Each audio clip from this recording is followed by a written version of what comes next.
Nalaman ngayon na hiniling ni Sekretaryo Hegseth kay General Ranby George, ang hepe ng Estado Mayor, na magbitiw at magretiro.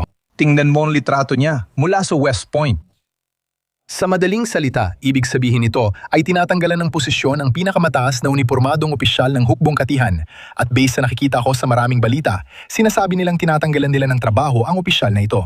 Habang ang mga puwersa militar ng Eastern Nayway ay patuloy na nakikipaglaban sa Iran. Haltama bang isipin na mawawala sa atin ang pinakamataas na unipormadong opisyal ng hukbong katihan? May magiging epekto ba ito sa pagsasagawa ng digmaan sa gitnang silangan?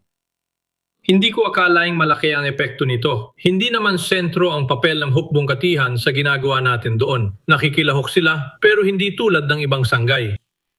Sa panahon ng digmaan, madalas tanggalin ang mga mataas na general. Si Lincoln halimbawa ay sumikat dahil sa pagtanggal niya. Sinubukan niya ang iba't ibang general bago pinili si Ulysses S. Grant bilang pangunahing general. Dahil hindi nagawa ng mga naunang general ang kailangan niya, humanap siya ng taong makakagawa nito at si Grant ang nagpatupad. Kaya nangyayari talaga ito sa digmaan. Madalas natin makita ang mga general na natatanggal sa pwesto, pati na rin ang mga admiral.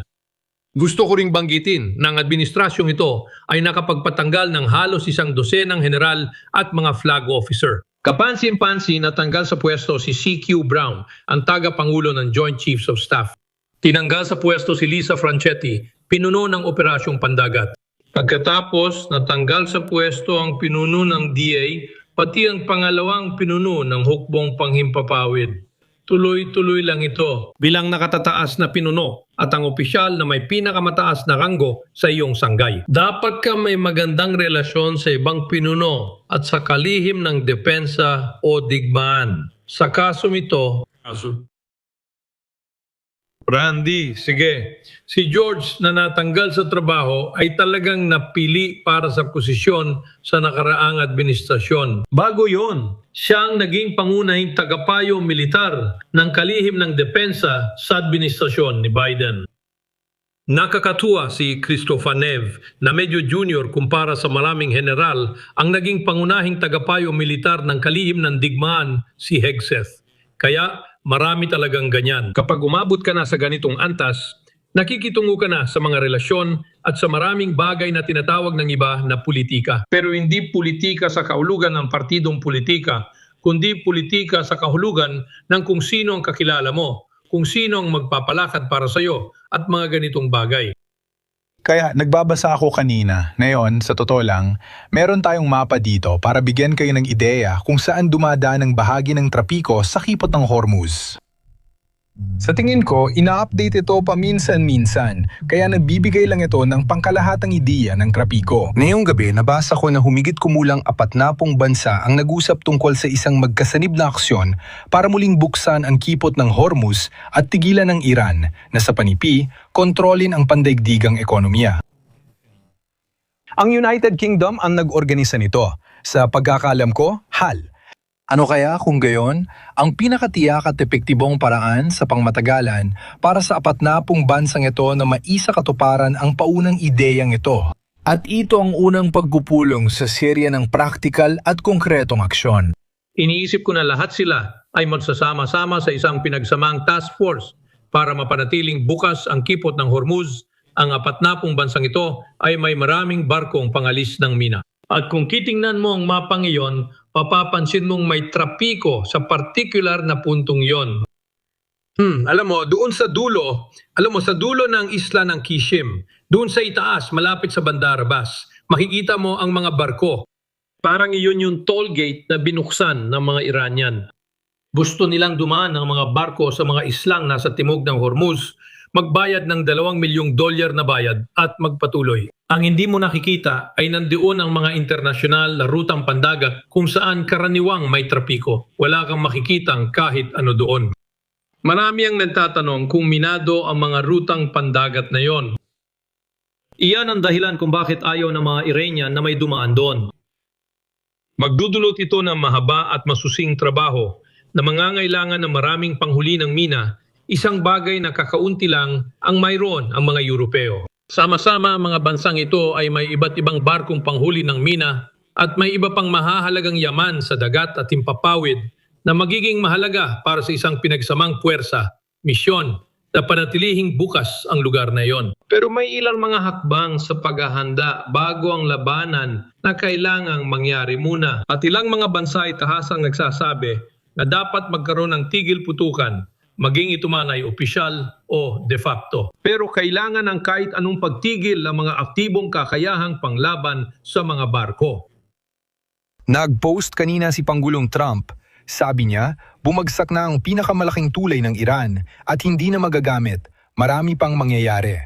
Panahon na para makipagkasundo ang Iran bago mahuli ang lahat at wala nang matira sa maaari pa sanang maging isang dakilang bansa. Ito ay screenshot ng video na ipinost niya. Heto, patutugtugin natin, may kilang ito. Ipinapakita ang nasusulog na tulay at ang apoy. Kahit wala ang graph, mapapansin na nagsisimula itong gumuho at bumagsak mabilis. Kahit papaano ay bahagyang naroroon. Kaya Raul, Alam ko na tumugon ang pamahalaan ng Iran sa sitwasyon ng tulay na ito. Ano ang sinusubaybayan mo rito? Isang malaking tulay ito papuntang kanluran ng Tehran na nag-uugnay sa isa pang malaking lungsod. Mahalaga itong linya ng komunikasyon at rutang logistiko na natapos lang siguro 1 o 2 taon nang nakalipas. Napakasakit nito dahil ito ang pinakamagandang at pinakamalaking tulay sa Iran. Sa aking pagkakaintindi, tinatarget ng mga Iranian ang mga tulay sa paligid ng mga estado sa Golpo at iba pang pwedeng pasabugin. Una kong naiisip ang tulay na nag-uugnay sa Saudi Arabia at Bahrain. Sigurado akong target nila yon. Pero ano ang kahulugan nito? Ito ang unang malaking pag-atake sa critical na infrastruktura mula nang magsalita si Pangulong Trump tungkol sa pambobomba sa Iran kagabi. Pabalik sa panahon ng bato. Maraming tao ang sumusubok intindihin kung ano ang ibig sabihin nito. Dalhin sila pabalik sa panahon ng bato. Nabanggit namin na ilang beses nang dinala ng iwas ang isyong ito at kasalukuyang sinusuri.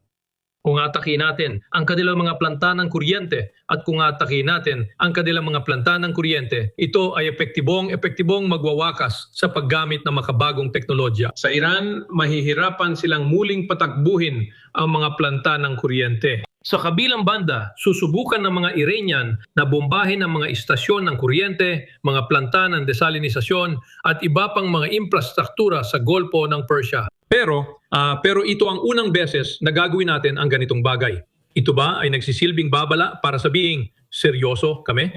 Atake natin ang critical na infrastruktura kahit hinihingi ng internasyonal na batas ang layuning militar. Focus natin ay critical na infrastruktura. Ano yon? Raul, alam mo, may isa pa akong nakita na ibinalita at may kinalaman ito sa Yemen. Mukhang nakakatanggap tayo ng mga ulat na natukoy ng mga Israeli ang isang misail na pinakawalan papuntang Israel mula sa Yemen. Dumating agad ang anunsyo ng militar matapos ang babala tungkol sa mga misail mula sa Iran. Alam mo, napag-usapan na natin ang tungkol sa mga Houthi ng ilang beses nitong mga nakaraang taon. Matagal silang hindi naging aktibo. Nang lumipas sa mga unang linggo ng digmaang ito, napansin natin ang mas malinaw at mas matagal na pagtaas ng kanilang aktibidad. Kamakailan, Noong nakaraang taon, nagsagawa ang administrasyon ni Trump ng puspusang kampanya laban sa mga Houthi, tinarget ang kanilang mga posisyon, ballistic missiles at mga drone. Halos lahat ng maiisip mo. Ang mga Israeli at Briton ay nagsagawa rin ng iba't ibang pag-atake doon. Sa isang taon na sobrang abala, hinahabol ang grupo. Pagkatapos ng lahat ng iyon, mukhang kami at ang mga Houthi ay nauwi sa paglagda ng isang uri ng kasunduan sa tigil putukan. Ang malaking tanong palagi ay kung papanig ba sila sa Iran sa kasalukuyang digmaan na ito. Tulad ng pagpakialam ng Hezbollah at ng mga milisyang Shia sa Iraq. Ano naman ang gagawin ng mga Houthi? Dahil ito ay may direktang epekto sa isa pang mahalagang choke point sa dagat ng kipot ng Bab al-Mandeb. Diyan kadadaan kung gagamitin mo ang Suez Canal mula Mediterranean papuntang Indian Ocean. Kaya napakahalaga talaga nito.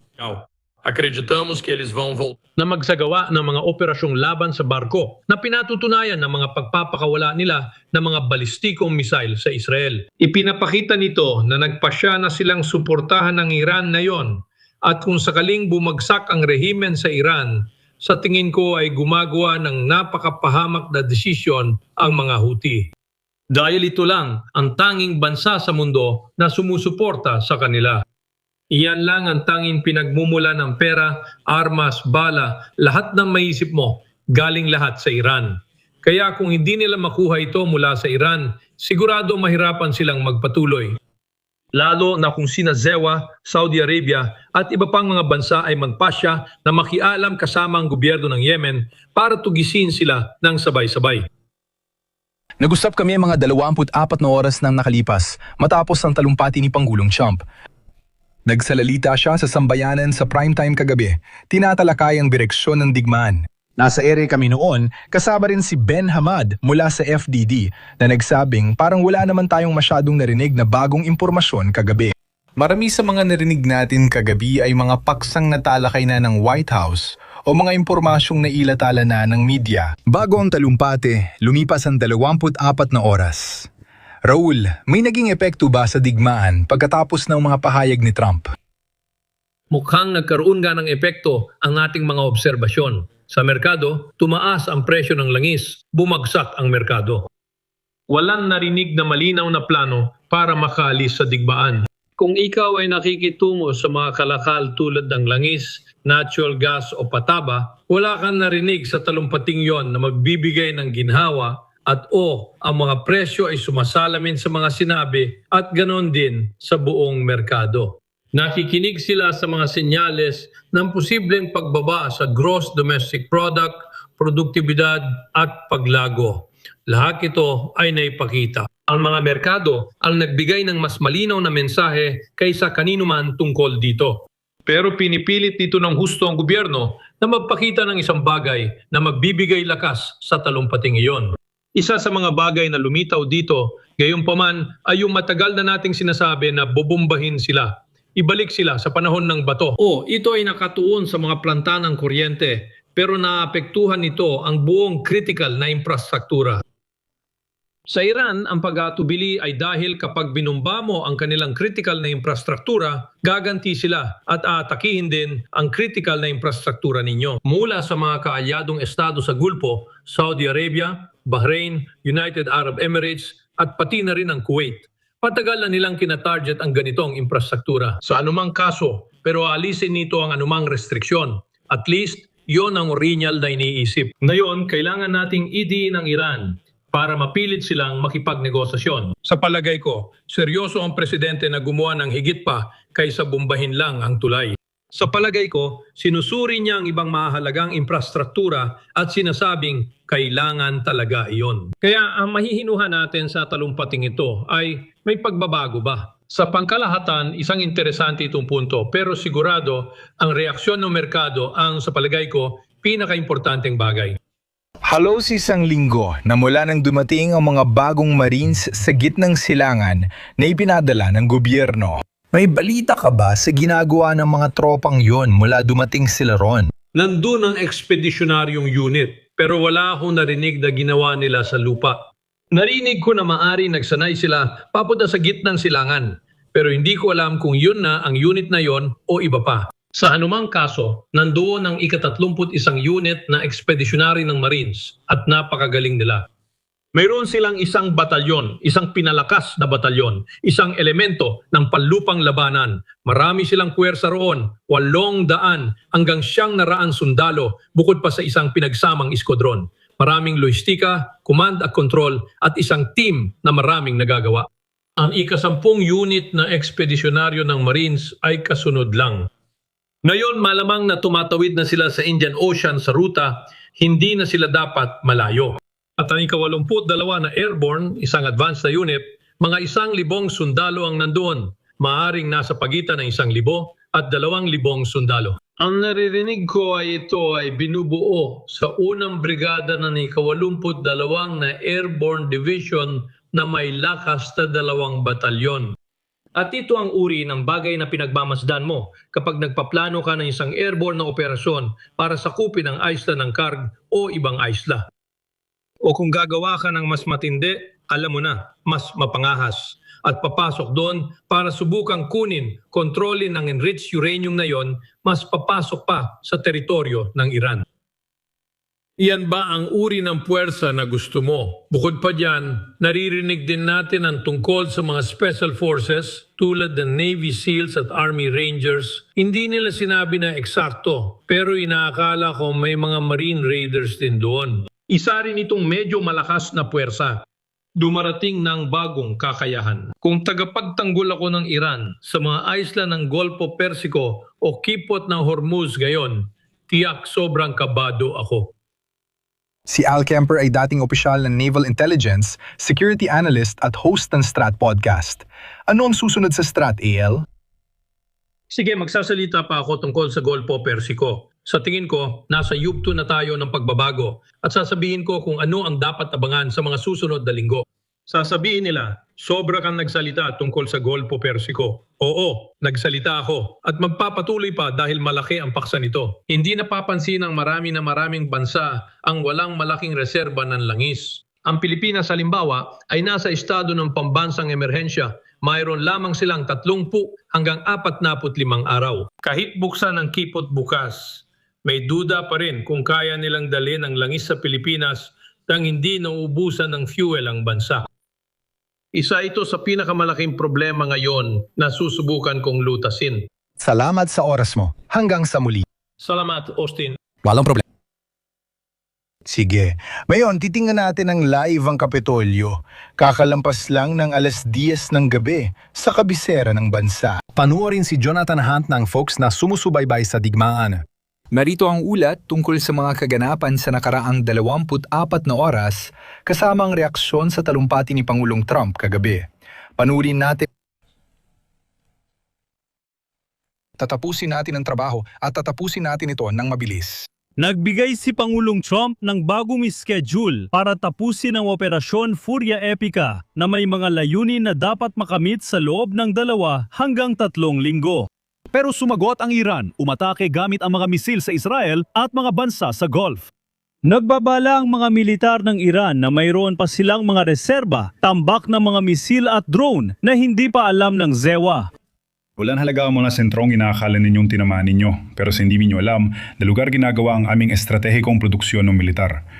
Huling pinagalitan ng Pangulo ang mga kaalyadong Europeo dahil hindi nila pinangungunahan ang pagprotekta sa kipot ng Hormuz. Noong Huwebes, nagdaos ng virtual na pagpupulong ang Reino Unido tungkol sa muling pagbubukas ng daan ng tubig. Ang pagsasara ay nagdulot ng pagtaas ng presyo ng langis, ngunit iginiit ng White House na kayang harapin ng ZEWA ang unos. Mas maraming langis ang ginagawa ng Amerika ngayon kaysa sa ibang bansa. Ang pagtangga ng regulasyon at pagbaba ng buwis ay nakakatulong sa pagbangon natin. Bagamat sinasabi ng mga eksperto na mahirap mapigil ang banta ng Iran sa susunod na 3 linggo, nananatiling matatag si Trump sa laban. Bagamat limitado ang mga layunin ng digmaan, mahirap pa rin ang mga darating na linggo. Banta ni Trump kung di bubuksan ng Iran ang kipot ng Hormuz bago Lunes, aatakein niya ang energy facilities nila sa Tel Aviv. Jonathan Hunt ng Fox News, mga subtitle Diaz Teves.